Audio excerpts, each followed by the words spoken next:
Selamat pagi pemirsa Kompas TV, jumpa lagi dalam acara Smart Financial Wisdom bersama Halovina. Saya Eko Pratomo dan Muhammad Teguh. Pagi ini kita akan membahas singkat tentang efek corona yang sudah berpengaruh pada kinerja pasar modal. Kita sangat prihatin dengan kondisi saat ini, tapi tetap harus terus waspada untuk menjaga diri dan melakukan langkah preventif yang sudah banyak dianjurkan. Namun jangan sampai kita panik dan melakukan langkah yang tidak rasional. Begitu juga dalam konteks investasi, khususnya jika Anda memiliki investasi di saham atau reksadana saham. Berkembangnya virus corona juga menyebabkan koreksi cukup dalam di pasar modal Indonesia. Hingga Jumat 13 Maret yang lalu, indeks harga saham gabungan atau IHSG telah turun 22% sejak awal tahun 2020. Lalu bagaimana kita menyikapi kondisi pasar saat ini? Namun sebelumnya, ada baiknya kita melihat ke belakang bagaimana pasar bereaksi dengan kondisi krisis yang sebelumnya pernah terjadi. Mari kita lihat data historis IHSG selama 25 tahun terakhir dari tahun 1995. Kita bisa melihat paling tidak 3 kali bursa efek mengalami penurunan kinerja di atas 30%, yakni ketika krisis ekonomi Asia di tahun 1997 turun sebesar 37%, dan tahun 2000 turun sebesar 38%. Serta di tahun 2008 turun hingga 54% yang berkaitan dengan krisis finansial di Amerika. Nah, pemirsa, apa yang perlu kita pelajari dari ketiga krisis yang terjadi tersebut? Mari kita amati lebih dekat gambar-gambar berikut ini. Misalkan pada krisis pertama, jika Anda memiliki saham senilai 100 juta rupiah dan pada saat itu terjadi penurunan 37% menyebabkan nilai saham Anda turun menjadi 63 juta saja. Dan dalam waktu 2 tahun kemudian, jika Anda tetap bertahan, IHSG sudah mencapai titik sebelum krisis terjadi. Artinya nilai saham Anda kembali ke 100 juta dalam waktu 2 tahun.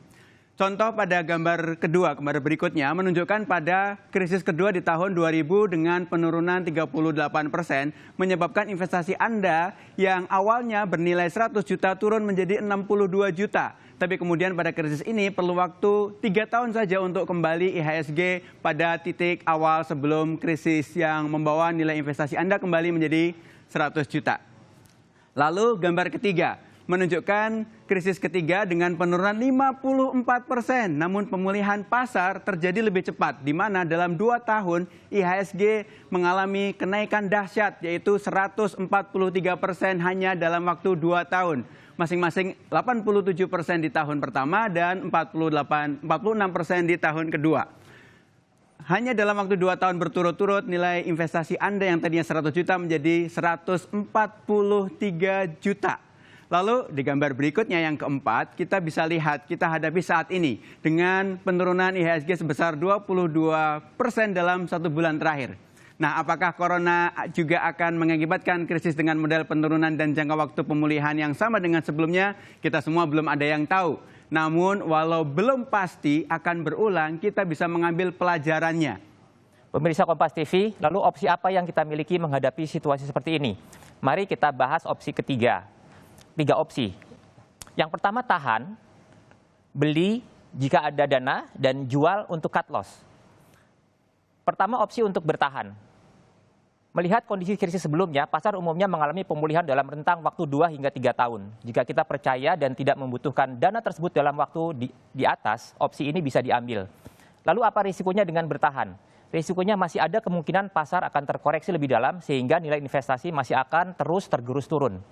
Opsi kedua adalah membeli jika masih memiliki dana untuk investasi dengan niat investasi jangka panjang, misalnya di atas 5 tahun. Alasan untuk opsi ini sama dengan untuk opsi pertama, didasari bahwa pemulihan pasar bisa terjadi dalam waktu yang sama seperti krisis sebelumnya, yang justru memunculkan potensi keuntungan yang lebih baik daripada membeli ketika IHSG dalam kondisi lebih tinggi sebelumnya. Sementara dari sisi risiko memunculkan potensi tambahan kerugian jika penurunan terus berlanjut. Opsi yang ketiga adalah opsi jual atau menyetop kerugian atau sering disebut dengan cut loss. Asumsinya masih akan terjadi penurunan lanjutan yang lebih dalam lagi. Opsi ini berakibat kerugian yang terjadi adalah kerugian yang nyata atau realized loss karena dilakukan penjualan aset.